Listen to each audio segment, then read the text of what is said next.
ಅಂತ ಹೇಳಿ ಹೇಗೆ ನೀವೊಬ್ಬ ಸೈಬರ್ ಎಕ್ಸ್ಪರ್ಟ್ ಆದ್ರಿ, ಹೇಗೆ ಈ ಫೀಲ್ಡ್ ಬಗ್ಗೆ ನಿಮಗೆ ಇಂಟ್ರೆಸ್ಟ್ ಬಂತು, ಯಾವ ರೀತಿಯಾಗಿ ಸ್ಟೆಪ್ ಬೈ ಸ್ಟೆಪ್ ಇಲ್ಲಿಗೆ ಬಂದ್ರಿ ಅಂತ?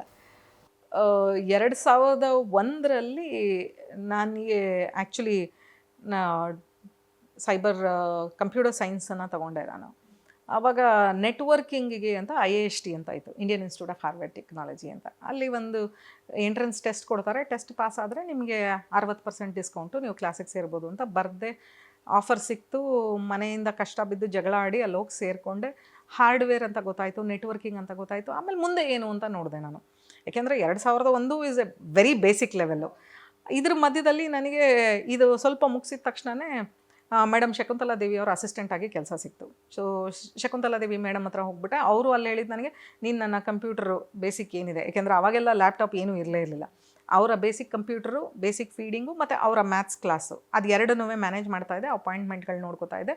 ಆವಾಗ ನನಗೆ ಗೊತ್ತಾಗಿದ್ದು ಇಂಟರ್ನೆಟ್ ಅನ್ನೋದು ಬಂದಿದೆ. ಇಂಟರ್ನೆಟ್ ಹೇಗೆ ವರ್ಕ್ ಆಗುತ್ತೆ. ಇದ್ರ ಮಧ್ಯದಲ್ಲಿ ಏನಾಯಿತು ಅಂದರೆ, ಬೇಕೋ ಬೇಡವೋ ಆಗ ನಾನು ಅರ್ಜೆಂಟಾಗಿ ಒಂದು ಮೆಡಿಕಲ್ ಫಾರ್ಮ್ನ ಅಮೇರಿಕಕ್ಕೆ ಕಳಿಸ್ಬೇಕಾಯ್ತು.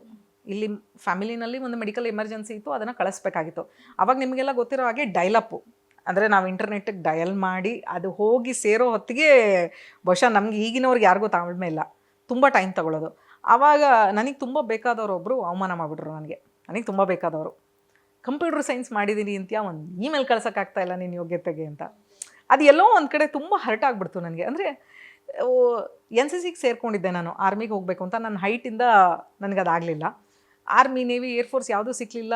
NCCನಲ್ಲಿದ್ದೆ, ಏನೋ ವೇಸ್ಟ್ ಆಯಿತು. ಇಲ್ಲಿ ಬೇರೆ ಹಿಂಗೆ ಅವಮಾನ ಆಯಿತು, ಏನು ಮಾಡಬೇಕು ಅಂತ ನೋಡಿದಾಗ ಸೈಬರ್ ಸ್ಪೇಸ್ ಇದೆ ಅನ್ನೋದು ಒಂದು ನನಗೆ ಗೊತ್ತಾಯಿತು. ಯಾಕೆಂದರೆ 2001, 2ರಲ್ಲೆಲ್ಲ ಇನ್ನೂ ಸೈಬರ್ ಯಾರಿಗೂ ಗೊತ್ತೇ ಇರಲಿಲ್ಲ.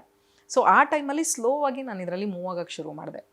ನೆಟ್ವರ್ಕಿಂಗ್ ಡಿವೈಸಸ್ಸು ಅದರಲ್ಲೇ ಕೆಲಸ ಮಾಡೋದು. ಸಾನಿಕ್ ವಾಲ್ ಅಂತ ಫೈರ್ವಾಲ್ ಡಿವೈಸ್ ಇದೆ, ಅಲ್ಲಿ ಕೆಲಸ ಮಾಡೋದಕ್ಕೆ ಶುರು ಮಾಡಿದೆ. ಯಾಕೆಂದರೆ ಫೈರ್ವಾಲು ಎಸ್ಪೆಷಲಿ ಸಾನಿಕ್ ವಾಲ್ ಅಂತ ಬಂದಾಗ ಅದು US ಕಂಪ್ನಿ. ಸೊ ಪ್ರಪಂಚದಲ್ಲಿ ಎಷ್ಟು ದೊಡ್ಡದಾಗಿದೆ ಇಂಟರ್ನೆಟ್ ಹೇಗೆ ವರ್ಕ್ ಆಗ್ತಾ ಇದೆ. ಯಾಕೆಂದರೆ ಅವತ್ತಾಗಿದ್ದ ಅವಮಾನದಲ್ಲಿ ನನಗೆ ನಾನು ಪ್ರಾಮಿಸ್ ಮಾಡ್ಕೊಂಡಿದ್ದೇನು ಅಂದರೆ, ಇನ್ನು ಮುಂದಿನ ದಿನಗಳಲ್ಲಿ ಇಂಟರ್ನೆಟ್ಟಲ್ಲಿ ಏನು ಒಳಗೆ ಹೊರಗೆ ಇದೆಯೋ ಪ್ರತಿಯೊಂದನ್ನು ನಾನು ತಿಳ್ಕೊತೀನಿ. ಅದು ತಿಳ್ಕೊಳ್ಳೋದಿರ ನಾನು ನಿಜವಾಗ್ಲೂ ಸುಮ್ಮನೆ ಇರಲ್ಲ ಅನ್ನೋ ಒಂದು ಹಠಕ್ಕೆ ಬಿದ್ದುಬಿಟ್ಟೆ ನಾನು. ಸೊ ಅದಾದಮೇಲೆ ಅದು ಒಂದನ್ನೇ ಮಾಡ್ತಾ ಮುಂದಕ್ಕೆ ಹೋದೆ ನಾನು. ಸೈಬರ್ ಸೆಕ್ಯೂರಿಟಿನಲ್ಲಿ ಏನೇನಿದೆ ಏನು ಅಂತ ಸೈಬರ್ ಆಡಿಟರ್ ಆದೆ, ಸೈಬರ್ ಲಾಯರ್ ಆದೆ ನಾನು. ಸೈಬರ್ ಸೆಕ್ಯೂರಿಟಿನಲ್ಲಿ ಇನ್ನೊಂದು ಫೀಲ್ಡು ಸಪ್ರೇಟಾಗಿ ನಮಗಿದ್ದು ಆ್ಯಂಟಿ ಟೆರರಿಸಮ್ ಸ್ಪೆಷಲಿಸ್ಟು. ತುಂಬಾ ಕಮ್ಮಿ ಜನ ಅಲ್ಲಿ ಸೆಲೆಕ್ಟ್ ಆಗ್ತಾಯಿದ್ರು, ಮತ್ತು ಅದು ತುಂಬ ಜನಕ್ಕೆ ಆಪ್ಷನ್ನೂ ಇರಲಿಲ್ಲ. ಇದ್ರ ಮಧ್ಯದಲ್ಲಿ ನನಗೆ ಅಲ್ಲಿ ಸೆಲೆಕ್ಷನ್ ಆಗಿ ಸಿಂಗಾಪುರಿಂದ ನಾನು ಅದರಲ್ಲಿ ಕಂಪ್ಲೀಟ್ ಮಾಡ್ಕೊಂಡು ಬಂದೆ. ಡಿವೈಸಸ್ಗೆ ಎಕ್ಸ್ಪರ್ಟ್ ಆದೆ. ಪ್ರತಿಯೊಂದು ಡಿವೈಸಸ್ಗೂ ನಾನು ಟ್ರೈನಿಂಗ್ ಮಾಡೋದಕ್ಕೆ ಶುರು ಮಾಡಿದೆ. ಆರ್ಮಿ, ನೇವಿಗೆ ಟ್ರೈನಿಂಗ್ ಮಾಡೋದಕ್ಕೆ ಶುರು ಮಾಡಿದೆ. ಸೈಬರ್ ಸೆಕ್ಯೂರಿಟಿ ಅಂತಂದಾಗ ಅದು ಎಷ್ಟು ದೊಡ್ಡದಾಗಿದೆ. ಏಕೆಂತಂದರೆ ಆಡಿಟ್ ಇದೆ ಅದರಲ್ಲಿ. ಇವತ್ತು ನಾನು ಆಡಿಟು ಮಾಡ್ತೀನಿ. ಆಡಿಟ್ ಜೊತೆಗೆ ಟೆಕ್ನಾಲಜಿ ಇಂಪಾರ್ಟೆಂಟು. ಏಕೆಂದರೆ ಪ್ರತಿಯೊಂದು ಡಿವೈಸ್ ಹೆಂಗೆ ವರ್ಕ್ ಆಗುತ್ತೆ ಅಂತ ತಿಳ್ಕೊಬೇಕು. ಪ್ರತಿಯೊಂದು ಡಿವೈಸ್ನು ಓಪನ್ ಮಾಡಿ ಕೂತು ಅದನ್ನು ಕಲ್ತವ್ರು ನಾವೆಲ್ಲ ಆ ಕಾಲದಲ್ಲಿ. ಸೊ ಹಾಗಾಗಿ ಟೆಕ್ನಾಲಜಿ, ಅದ್ರ ಜೊತೆ ಆಡಿಟಿಂಗು, ಅದ್ರ ಜೊತೆ ಲಾ, ಹಾಗೆ ಇದ್ರ ಜೊತೆಗೆ ನಾವು ಈಗ AIನ ಮುಂದುವರಿಸಬೇಕು, ಕ್ವಾಂಟಮ್ ಕಂಪ್ಯೂಟರ್ನ ಮುಂದುವರಿಸಬೇಕು. ಸೊ ಪ್ರತಿದಿನ ನನಗೆ ಹೇಗಾಯಿತು ಅಂತಂದರೆ, ಮನೆಯಲ್ಲಿ ಪಾಪ ನಮ್ಮ ಮನೆಯವರು ನನಗೆ ಹೆಲ್ಪ್ ಮಾಡೋಕ್ಕೆ ಶುರು ಮಾಡಿದ್ರು. ಅವರು ಪ್ರತಿ ನನ್ನ ಬರ್ತ್ಡೇಗೂ ಆ್ಯನಿವರ್ಸರಿಗೂ ಒಂದೊಂದು ಸರ್ಟಿಫಿಕೇಷನ್ನ ಪ್ರೆಸೆಂಟ್ ಮಾಡೋಕ್ಕೆ ಶುರು ಮಾಡಿದ್ರು. ಸೊ ಇವತ್ತಿಗಾಗಲೇ ನನಗೆ 74 ಸರ್ಟಿಫಿಕೇಷನ್ ಸೈಬರ್ ಸೆಕ್ಯೂರಿಟಿದಲ್ಲಿ ಯಾವ್ದು ಪ್ರಾಡಕ್ಟ್ ಇದೆಯೋ ಎಲ್ಲದರದ್ದು. ಸೊ ನನ್ನ ಬರ್ತ್ಡೇಗೆ ಬಟ್ಟೆ ಚೈನ್ಗಳಿಗಿಂತ ನನಗೆ ಸರ್ಟಿಫಿಕೇಟ್ ಪ್ರೆಸೆಂಟ್ಸ್ ಜಾಸ್ತಿ ಆಗಿಬಿಟ್ಟಿದೆ. ಸೊ ಪ್ರತಿ ಸತಿನೂ ನೀನು ಎಕ್ಸಾಮ್ ಬರೀ, ನಾನು ನಿನಗೆ ಸಪೋರ್ಟ್ ಮಾಡ್ತೀನಿ ಅನ್ನೋದು ಬಂತು. ಸೊ ಟೋಟಲ್ಲಾಗಿ ನನ್ನ ಇಂಟೆನ್ಷನ್ ಇದ್ದಿದ್ದು, ಯಾವಾಗ ನನ್ನ US ಟೀಮ್ ಅವರು US ಅಂಬಾಸಿಡರ್ ಅಂತ ನನ್ನ 2012 ತೊಗೊಂಡ್ರು. ಏಷ್ಯಾ ಪ್ಯಾಕನ್ನು ನೀನು ನೋಡ್ಕೊಳ್ಬೇಕು ಅಂತ. ಈ APWG ಅನ್ನೋ ಟೀಮು ವೈಟ್ ಹೌಸಿಗೆ ರಿಪೋರ್ಟ್ ಮಾಡುತ್ತೆ. ಅದಾಗಿ 6 ವರ್ಷಕ್ಕೆ ಅವರಂದರು, ಬರೀ ನೀನು ಅಷ್ಟನ್ನು ಮಾತ್ರ ಮಾಡೋದಲ್ಲ, ನೆಕ್ಸ್ಟು ಗಲ್ಫನ್ನು ಹ್ಯಾಂಡ್ಲು ಮಾಡು. ಇವಾಗ ಆಫ್ರಿಕಾನ ಹ್ಯಾಂಡ್ಲ್ ಮಾಡ್ತಾಯಿದ್ದೀನಿ. ಕಳೆದ 2 ವರ್ಷದಿಂದ ಆಫ್ರಿಕಾ, ಗಲ್ಫು, ಏಷ್ಯಾ ಎಲ್ಲ ಕಂಟ್ರಿಗಳಲ್ಲೂ ಸೈಬರ್ ಸೆಕ್ಯೂರಿಟಿಗೆ I am helping them for the government to understand policies, ಏನು ಮಾಡಬೇಕು, ಎತ್ತ ಮಾಡಬೇಕು ಎಲ್ಲದನ್ನು. ಆದ್ರೂ ನನಗನ್ಸಿದ್ದು, ನಾನು ಎಲ್ಲೋ ಬರೀ ಒಂದು ಭಾಗ ತಿಳ್ಕೊಂಡಿದ್ದೀನಿ, ಇನ್ನೂ ಸಾಕಷ್ಟಿದೆ ತಿಳಿಬೇಕಾಗಿರೋದು. ನಾನು ಸೈಬರ್ ಪ್ರಪಂಚದಲ್ಲಿ ಸಾಕಷ್ಟಿದೆ, ದಿನೇ ದಿನೇ ದೊಡ್ಡದಾಗ್ತಾ ಹೋಗ್ತಾ ಇದೆ. ಇದ್ರ ಮಧ್ಯದಲ್ಲಿ ನಮ್ಮ ಹೆಣ್ಮಕ್ಳಿಗೆ ಏನು ಸಹಾಯ ಮಾಡ್ಬೋದು. ಏಕೆಂದರೆ ಆರ್ಮಿನಲ್ಲಿದ್ದು ದೇಶನ ಹೇಗೆ ಸುರಕ್ಷಿತವಾಗಿ ಇಟ್ಕೋಬೇಕು ಅಂತ ಆಸೆ ಇತ್ತು, ಹಾಗೆಯೇ ಇವತ್ತು ಸೈಬರ್ ಪ್ರಪಂಚದಲ್ಲಿ ಇದ್ದು ನಮ್ಮ ದೇಶವನ್ನು ನಾವು ಸುರಕ್ಷಿತವಾಗಿ ಇಟ್ಕೊಳ್ಳೋದಕ್ಕೆ ಅವಕಾಶ ಇದೆ. ಸೈಬರ್ ಆರ್ಮಿ ಅಂತೀವಿ ಅಷ್ಟೇ. ಅದರಲ್ಲಿ ಹೆಣ್ಣಾಗಿ ಹುಟ್ಟಿರೋದ್ರಿಂದ, ಅದರಲ್ಲೂ ನಮ್ಮ ದೇಶದ ಹೆಣ್ಮಕ್ಳಿಗೆ, ಪ್ರತಿಯೊಂದು ಹೆಣ್ಮಗುಗೂ ಆಸರೆ ಆಗಬೇಕು ಅಂತಲೇ ವುಮೆನ್ ಸೈಬರ್ ಸೆಲ್ ಓಪನ್ ಮಾಡಿದೆ. ಅದನ್ನು ಮಾಡಿ 14 ವರ್ಷ ಆಯಿತು. I got awarded in different countries ಅದರಲ್ಲಿ. ಸೊ ಅದನ್ನು ಮಾಡ್ತಾ ಹೋಗ್ತಾ ಇದ್ದೀನಿ.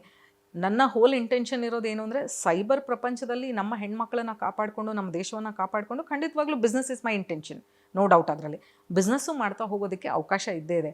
ಆದರೆ ನಮ್ಮ ಹೆಣ್ಮಕ್ಳು ಅದರಲ್ಲಿ ಮುಂದೆ ಬರಬೇಕಷ್ಟೇ. ಏಕೆಂದರೆ ಹೆಣ್ಮಕ್ಳಿಗೂ ಅನ್ಸೋದು, ಅವತ್ತು ನನಗೂ ಬಂದಿದ್ದ ಪ್ರಶ್ನೆ ಇದೆ, ಶುಭನ್ಗೆ ತಲೆ ಸರಿ ಇಲ್ಲ ಅದಕ್ಕೆ ಸೈಬರ್ ಸೆಕ್ಯೂರಿಟಿಯನ್ನು ತೊಗೊಂಡಿದ್ದಾಳೆ, ಸೈಬರ್ ಸೆಕ್ಯೂರಿಟಿ ಅನ್ನೋದು ಇಲ್ಲವೇ ಇಲ್ಲ ಅಂತ. ಇವತ್ತು ಸೈಬರ್ ಸೆಕ್ಯೂರಿಟಿ ಇಲ್ದಿರೋ ಪ್ರಪಂಚ ಇಲ್ಲ. ಆದರೆ ಇಲ್ಲಿವರೆಗೂ ನನ್ನ ಪ್ರಯಾಣ ಒಂದು 24 ವರ್ಷದ್ದು ಪ್ರತಿಯೊಬ್ಬರ ಕೈನಲ್ಲೂ ಅನ್ನಿಸ್ಕೊಂಡಿದ್ದೆ ಆಯಿತು. ಏಕೆಂದರೆ ಈ ಥರದ್ದು ಒಂದು ಇಲ್ಲವೇ ಇಲ್ಲ, ನೀನು ಏನೋ ಮಾಡೋಕ್ಕೆ ಹೋಗ್ತಾ ಇದೆಯಾ ಯೂಸ್ಲೆಸ್ ಅಂತ. ಆ ಯೂಸ್ಲೆಸ್ ಇವತ್ತು ಸೋ ಯೂಸ್ಫುಲ್ ಅಂತಂದರೆ ಪ್ರಪಂಚದಲ್ಲಿ ಅದಿಲ್ದಿರ ನೀವು ಯಾರೂ ಇಲ್ಲವೇ ಇಲ್ಲ ಇವತ್ತು.